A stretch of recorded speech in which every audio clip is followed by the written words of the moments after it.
नहीं है, वो हिंदुस्तान के साथ नहीं है। ये गलत बात है। प्रजातंत्र में डिक्टेटरशिप नहीं होती। प्रजातंत्र में छोटे से छोटे तबके को भी, कम से कम संख्या वाले तबके को भी हक है अपने विचारों को सबके सामने रखने का। अल्पसंख्यकों के पास भी हक है अपनी विचारधारा पर कायम रहने का। ये डेमोक्रेसी है, ये प्रजातंत्र है। और इस प्रजातंत्र में दारोगा का कोई काम नहीं है। वो दारोगा जो प्रधानमंत्री के ऊपर भी अंकुश लगाएगा, सुप्रीम कोर्ट के चीफ जस्टिस पर भी अंकुश लगाएगा, हमारे जितने भी चुने हुए प्रतिनिधि हैं उनके ऊपर भी अंकुश लगाएगा। लेकिन इस दारोगा का दारोगा कौन होगा, इस लोकपाल का लोकपाल कौन होगा, इसका जवाब अब तक कोई नहीं दे पा रहा है। Nobody is giving me that. Rajesh साहब लिखते हैं वाराणसी से, नरेंद्र मोदी होने चाहिए देश के प्रधानमंत्री। आप बताएं कौन हो देश के प्रधानमंत्री, नरेंद्र मोदी, राहुल गांधी या अन्ना हजारे या मायावती या जयललिता? कौन हो देश का प्रधानमंत्री? या उमर अब्दुल्ला हो? कौन हो देश के प्रधानमंत्री? आप बताएं। आप आरके भी टाइप करें, अपना नाम टाइप करें, अपने शहर का नाम टाइप करें जहां पर आप हमें देख रहे हैं, और 58887777 पर आप भेजें अपने SMS। Who should be the next Prime Minister of the country? Should it be Narendra Modi? आखिरकार अन्ना हजारे ने तो तारीफ की है, हमने बार बार दिखाया है वो आपको। अन्ना हजारे ने खुद ने तारीफ की है नरेंद्र मोदी की और नीतीश कुमार की। बाद में भले ही अपनी स्टेटमेंट उन्होंने विड्रॉ कर ली हो, अपना वक्तव्य वापस ले लिया हो, लेकिन तारीफ तो उन्होंने की है। राहुल गांधी को होना चाहिए देश का प्रधानमंत्री या अन्ना हजारे को होना चाहिए? या अन्ना हजारे के जितने भी साथ लोग हैं, जैसे किरण बेदी हो गई, अरविंद केजरीवाल हो गए, प्रशांत भूषण हो गए, शांति भूषण हो गए, कौन हो देश के प्रधानमंत्री? आप बताएं। लोकपाल आपने बना दिया, मान लीजिए अन्ना हजारे का लोकपाल आज बन गया, तो वो लोकपाल तय कर देगा बंद करो आरकेबी शो को, बंद कर दो फलाने फलाने चैनल को, जेल में डाल दो प्रधानमंत्री को। और लोकपाल का लोकपाल कौन होगा, लोकपाल के ऊपर दारोगा कौन होगा, इसका कोई जवाब नहीं है। ये प्रजातंत्र है। प्रजातंत्र में 3 स्तंभ होते हैं, चौथा स्तंभ मीडिया को कहा जाता है, उसके बारे में बाद में करेंगे। संसद हो गया, प्रशासन हो गया, न्यायपालिका हो गई, और ये तीनों स्वतंत्र हैं। तीनों में बैलेंस रहना चाहिए। इन तीनों के ऊपर आप एक लोकपाल को रख देंगे तो प्रजातंत्र का क्या मतलब हुआ? फिर वापस बुला लीजिए लाट साहब को, जो आज की तारीख में लोग अन्ना हजारे के आसपास हैं। शायद लाट साहब का आपको मतलब मालूम नहीं है। लाट साहब यानी वाइसरॉय, यानी अंग्रेज। Would you like the Viceroy to be invited back to the Viceroy's palace? Would you like the Rashtrapati Bhavan to be renamed the Viceroy's palace? Would you like the Rajpath to be called Kingsway again and Janpath to be called Queensway again and Kasturba Gandhi Marg to be called Curzon Road? Would you like that? I tell you what, let's hear Dr. Manmohan Singh. सुनते हैं प्रधानमंत्री doctor Manmohan Singh को। Has the power to propose any amendment or amendments. We are open to a recent debate on all these issues. The creation of the Lokpal as an institution will no doubt help, but it will not solve the problem. We need to thoroughly revamp existing government procedures to reduce the scope for discretion and to make the basis of decision making as transparent as possible. We have introduced a bill in Parliament which is now before the Standing Committee. There are differences of views on details of the bill. We have made it clear that all concerned individuals should convey their concerns on different aspects of the bill to their representatives in Parliament and to the Standing Committee. Right now, let's hear Anna Hazare again. एक बार फिर सुनते हैं अन्ना हजारे को. And by the way, don't forget what Arundhati Roy said. Arundhati Roy ने हिंदू में लिखा है, हिंदू अखबार में लिखा है, ये कहा है कि रालेगांव सिद्धि में 25 बरस से चुनाव नहीं हुए हैं. रालेगांव सिद्धि की ग्राम पंचायत के लिए 25 बरस से चुनाव नहीं हुए हैं. ये अरुंधति रॉय ने लिखा है. जी हाँ.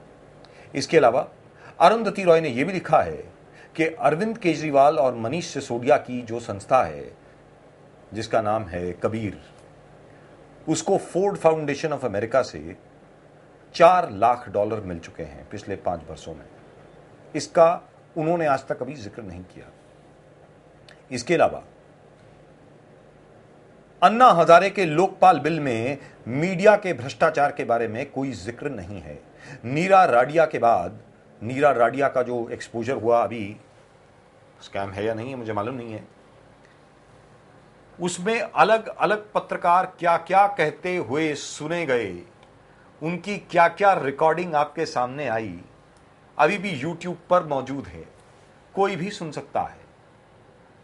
अन्ना हजारे की टीम ने यह उचित नहीं समझा कि मीडिया के भी जो जितने दिग्गज हैं वो भी लोकपाल के अंदर आने चाहिए, लोकपाल के दायरे में उनको भी लाना चाहिए. ऐसा क्यों? सोचने वाली बात है. फिलहाल सुनते हैं अन्ना हजारे को. आज देश में एक क्रांति की मशाल जो आपने जलाई है, मैं मानता हूं कि यह आज़ादी की दूसरी लड़ाई है. अभी भी सही आज़ादी मिली नहीं है. सिर्फ गोरे गए और काले आ गए, फर्क इतना ही हो गया.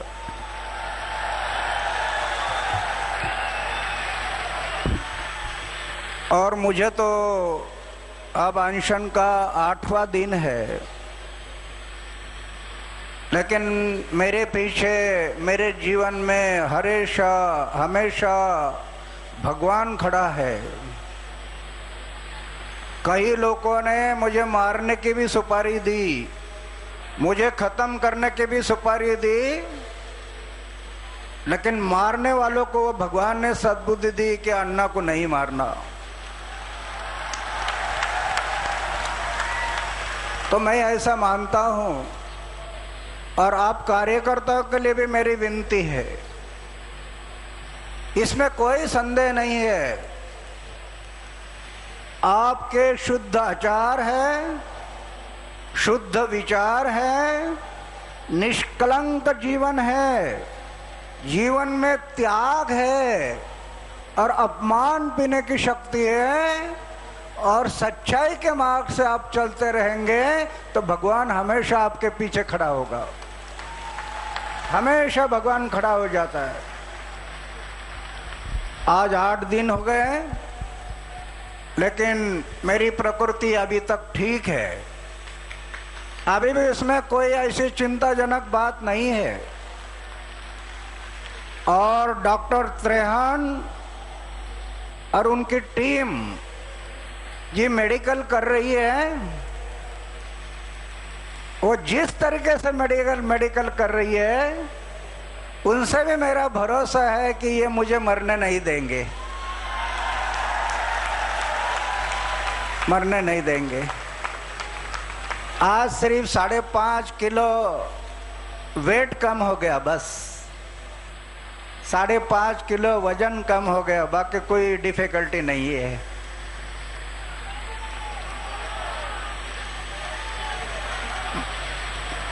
तो मैं आज जो अनशन पर बैठा है उसका भी मैं पहले ही एक बार जिक्र किया था. अरे 1857 में आज़ादी की लड़ाई शुरू हो गई और 1947 में हमें आज़ादी मिली, वो सही नहीं मिली, सही नहीं मिली. अरे लाखों लोगों ने अपनी जान की कुर्बानी दी आज़ादी के लिए. कई लोग जेल में गए, भूमिगत रह गए, अनंत हाल अपृष्ट सहन कर कर हमें आजादी दिली, हमें आजादी दिलाई, लेकिन स्वार्थ के कारण, अपने स्वार्थ के कारण कई गद्दारों ने इस आजादी को मिट्टी में मिला दिया। अभी भी वो महसूस नहीं हो रही है, आजादी अभी भी महसूस नहीं हो रही है। इसलिए मैं जो बैठा है कि जनता को सही आजादी मिले, इसलिए मैं बैठा है। मेरा क्या है, अरे उम्र के 26 साल में मैं साहब अर्पण किया इस देश के लिए और देशवासियों के लिए। खुद के घर में गया नहीं, 35 साल हो गए खुद के घर में गया नहीं। 3 भाई हैं, भाई के बच्चों का नाम क्या है मुझे अभी तक पता नहीं है।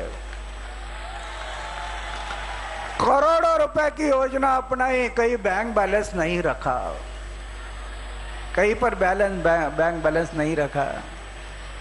पूरा जीवन मैं समर्पित किया अपने देश के लिए और देशवासियों के लिए।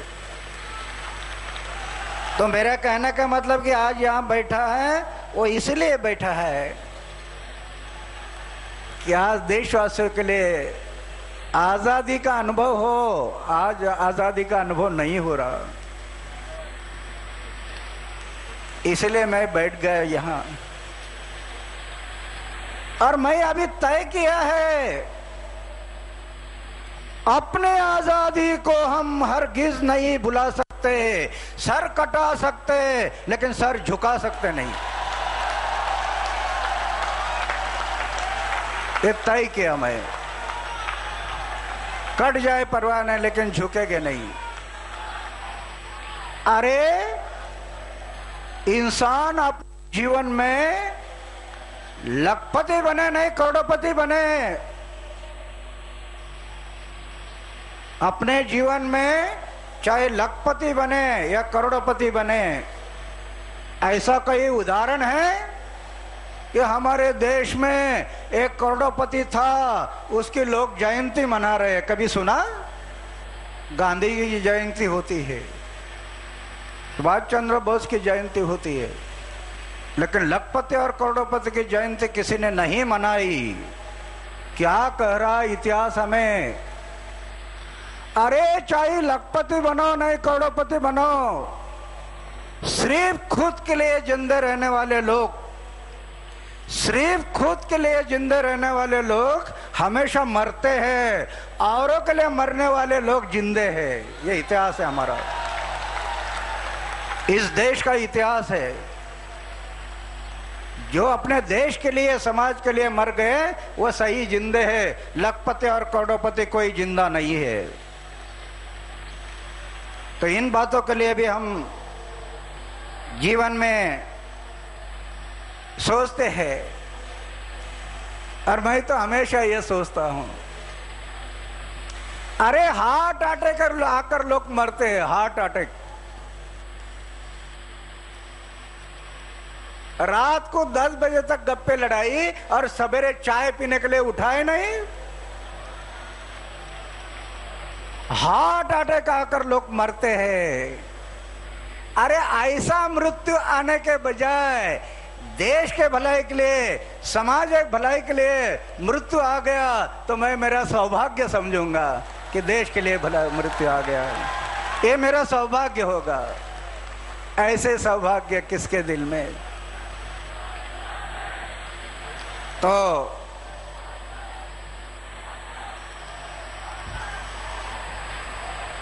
मेरी विनती है, जैसे मैं 2 दिन पहले बताया था, देश के सामने कई प्रश्न है, किसानों के प्रश्न हैं, मजदूरों के प्रश्न हैं, आदिवासी के प्रश्न हैं, कई प्रश्न है, कई प्रश्न हैं। लेकिन इस देश को आगे बढ़ाने के लिए करप्शन को रोकना जितना जरूरी है। All right, let's go live to the Ramlila grounds. I believe Mr. Arvind Kejriwal is speaking along with the rest of Team Anna. Let's take a look. Bill को भी स्टैंडिंग कमेटी के पास भेज देंगे और स्टैंडिंग कमेटी से निवेदन करेंगे कि वो अपना काम जल्दी करे। तो ये हमने साफ साफ बता दिया प्रणब मुखर्जी साहब को कि ये हमें मंजूर नहीं है कि वो स्टैंडिंग कमेटी के पास लटकेगा मामला।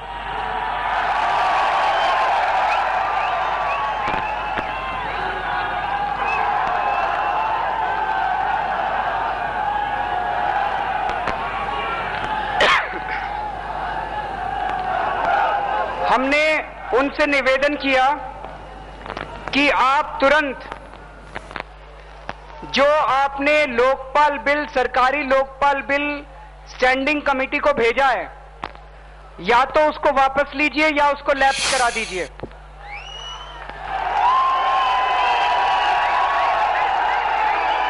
और साथ साथ जो हमारा जन लोकपाल बिल है, उस जन लोकपाल बिल में वो हम सब लोगों ने ड्राफ्ट किया है। हो सकता है उसमें कुछ हमारी ड्राफ्टिंग एरर हो, क्योंकि हमारे को उतना कानून की दांव पेच नहीं पता। तो नहीं, सुनिए। तो हमने कहा कि वो आप अपनी लॉ मिनिस्ट्री से अगले 2-3 दिन में उसको पूरा ठीक करा लीजिए।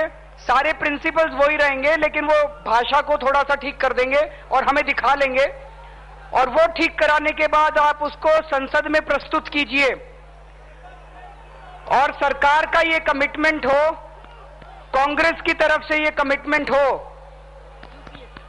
यूपीए की तरफ से ये कमिटमेंट हो कि वो इस बिल को संसद में सपोर्ट करेंगे।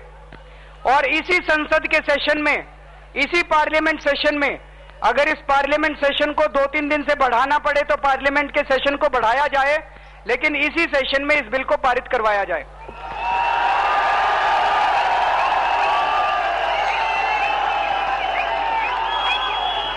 ये हम लोगों ने उनको लिखित में दिया है।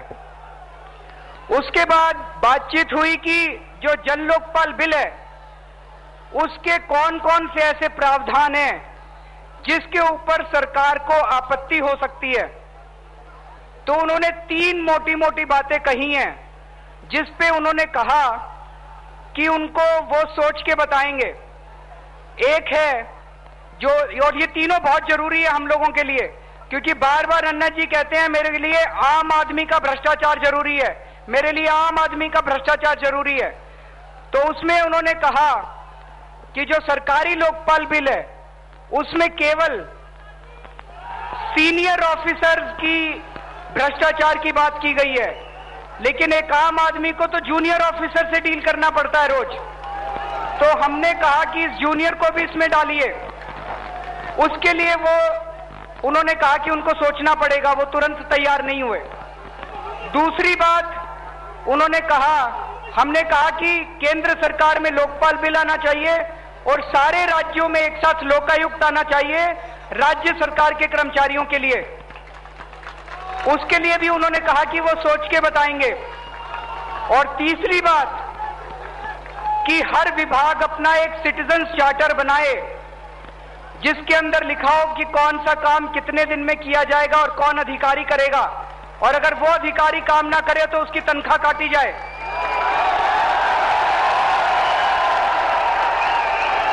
इसके लिए भी उन्होंने कहा कि वो सोच के बताएंगे। इन 3 बातों के ऊपर, और चौथा ये कि जो जजेस का भ्रष्टाचार है, उन्होंने कहा कि वो दूसरे कानून के जरिए ला रहे हैं। तो हमने कहा ये तो टेक्निकल बात है, ये कानून या वो कानून, अगर दूसरे कानून के जरिए ला रहे हैं तो वो कानून भी हमें दिखाइए, साथ साथ दोनों कानून आने चाहिए। उसके लिए वो तैयार हो गए। तो लोकपाल बिल में मोटे मोटे तौर पे 3 मुद्दों के ऊपर अभी असहमति है। एक तो लोकायुक्त, एक लोअर ब्यूरोक्रेसी, और तीसरा सिटीजन्स चार्टर। एम आई राइट? बाकी लगभग सभी नहीं रिपीट तो जो माने उन्होंने। कौन से माने? जिस पे कोई इतराज नहीं है। बाकी के मुद्दों पे उन्होंने कोई एतराज नहीं किया है, कोई खास एतराज नहीं किया है जन लोकपाल बिल को लेके। मुझे लगता है उतनी काफी बड़ी अचीवमेंट है। लेकिन जो ये मुद्दे बचे हैं, 3 मुद्दे और क्या सरकार इसके लिए तैयार होगी कि लोकपाल बिल को संसद में रख के और संसद में इसी सेशन में पारित करवाया जाए? ये उन्होंने कहा कि वो सोमवार तक बताएंगे, सॉरी कल सुबह 10 बजे तक बताएंगे। आप कुछ नहीं, एक बहुत बारी साथियों, कुछ मुद्दे जो उनको कोई इतराज नहीं लगा, 3 चीजों में तो हमें वापस आएंगे, लेकिन कुछ मुद्दे जो समझते हैं कि कोई इतराज नहीं है, और वही मुद्दा जो मैं आपको सिखाती थी मेरी पाठशाला थी कि जो सीबीआई की एंटी करप्शन डिपार्टमेंट है वो लोकपाल के बीच में आएगा। इसका मतलब एक इंडिपेंडेंट एजेंसी बनेगी जो इस वक्त जो मैं आपको समझा रही थी कि 2 थाने एक गांव में लग रहे थे, अब एक ही थाने में एक ही गांव में एक ही थाना लगेगा। इसका मतलब सीबीआई का जो एंटी करप्शन डिपार्टमेंट है वो इधर आएगा। ये बहुत बड़ी सफाई है। नहीं, उन्होंने ये बोला है कि सारा एंटी करप्शन का जो इन्वेस्टिगेशन है, भ्रष्टाचार की तहकीकात, वो अब आगे से सीबीआई नहीं करेगी और लोकपाल ही करेगा, ये उन्होंने बोला है। एक और क्या बात, अच्छा, एक प्रधानमंत्री को इसके तहत लोकपाल के तहत लाने के लिए उन्होंने कोई आपत्ति नहीं जताई। दूसरी बात, मेंबर्स ऑफ पार्लियामेंट यानी कि सांसद जो हैं उसको लोकपाल के तहत लाने के लिए वो ये कह रहे थे कि संविधान की धारा 105 वो धारा ये कहती है कि हर सांसद बिल्कुल फ्री होगा, यानी कि उसको पूरी छूट होगी, संसद में क्या बोले, कैसे वोट दे, उसकी खुली छूट होगी। तो इसलिए उनका ये मानना था कि अगर सांसदों का भ्रष्टाचार यानी कि वोट देने के लिए, बोलने के लिए अगर कोई घूस लेता है संसद, तो उसकी तहकीकात नहीं करी जा सकती धारा 105 के आधार पर। हम लोगों ने उनको बताया कि नहीं, ये उसका नहीं है मतलब, क्योंकि वोट देने का और बोलने की छूट का ये मतलब नहीं है कि आप घूस ले सकते हैं उसके लिए। आपको बोलने की छूट है, वोट देने की छूट है, लेकिन घूस लेने की छूट नहीं है। घूस लेना अपराध है और उसके लिए पूरी तहकीकात होती है। तो इसमें और उसमें धारा 105 में कोई विच्छेद नहीं है। तो आप अगर चाहें तो अपने कानून में ये लिख सकते हैं कि सांसदों की जो जांच होगी वो सब्जेक्ट टू धारा 105, संविधान की धारा 105 के सब्जेक्ट टू होगी। उससे हम लोगों को कोई प्रॉब्लम नहीं होगी, क्योंकि भ्रष्टाचार और घूस लेने की जांच फिर भी लोकपाल कर पाएगा। साथियों, एक चीज सामने नजर आई कि इस सरकार को बहुत गंभीर चिंता है अन्ना की सेहत पर, और इसलिए अब वो समझ रही है कि जनता की आवाज, कि जनता चाहती क्या है और अन्ना चाहते क्या और क्यों मांग रहे हैं। तो ये जो अन्ना की तंदुरुस्ती के लिए प्रार्थना करिए, क्योंकि ये सारी उनकी तपस्या का ये नतीजा है। इस सारी तपस्या का नतीजा है जो सरकार को समझा रही है, और साथ में अन्ना की तपस्या और आपकी हाजिरी और अन्ना की तपस्या और आपकी समझ और आप जनता का दृढ़ निश्चय कि ये देश अब क्या चाहता है। क्योंकि अब जो एंटी करप्शन का इन्वेस्टिगेशन है वो अब एक ही प्रणाली, एक ही एजेंसी करेगी। पहले ये 2 एजेंसियों में बांट रहे थे, तो सरकार से बातचीत